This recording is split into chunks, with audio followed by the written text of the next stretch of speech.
I've always been fascinated by the early history of North America, so for my next treasure I stay in Colorado, but step back in time. Deep in the canyons of the Rocky Mountains lies the most important ancient site in the United States. Its very existence is a riddle.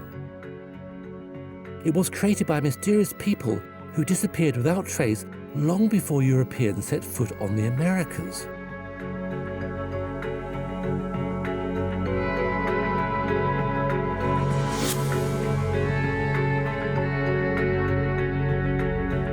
When it was discovered by two cowboys a century ago, Mesa Verde rewrote the history of the West. It showed that Native Americans in this region had lived in well-built, organised and permanent urban communities.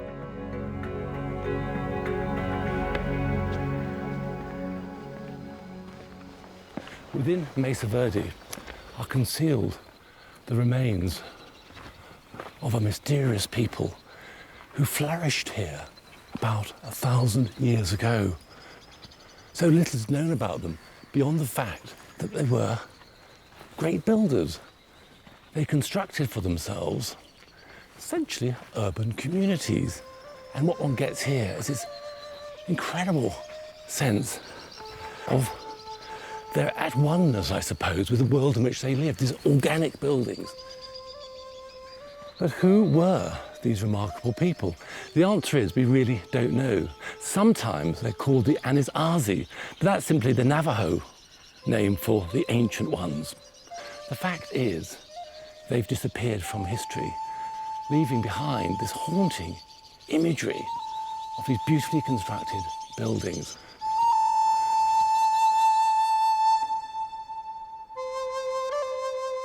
Little is known about the spiritual beliefs of the Anasazi.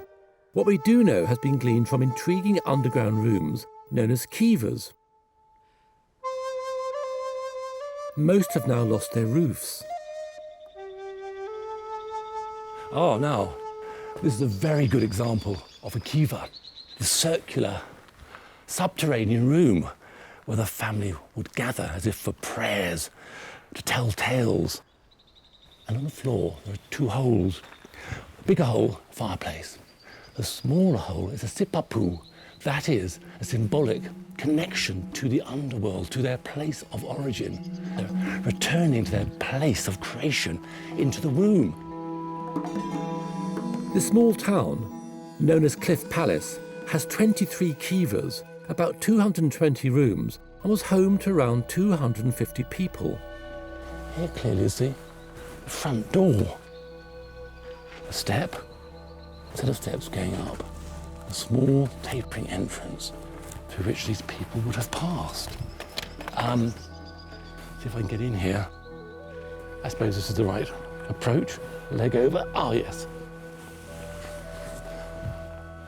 Oh. Astonishing. This is where a family, I suppose, would have lived, slept. After a hard day's toil, the fields above and the mesa, they'd come down here. Another door. Ah, good God. Absolutely amazing. Up here, there are wall paintings.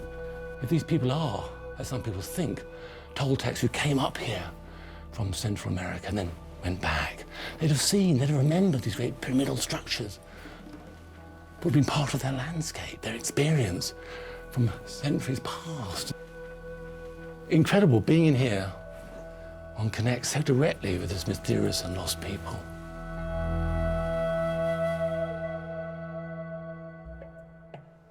In the days of the Anasazi, the only way to reach the fields on top was by climbing the steep cliffs, using footholds cut in the rock. They must have had the agility of mountain goats. I soon give up and resort to ladders, which are treacherous enough. As I explore, it soon becomes clear that Cliff Palace was one of many small communities and homesteads built into the Rockies.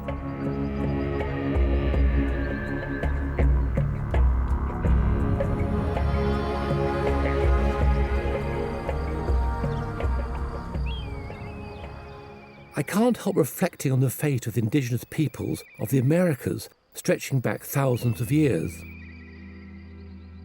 They were very sophisticated and very admirable, particularly in their relationship with nature.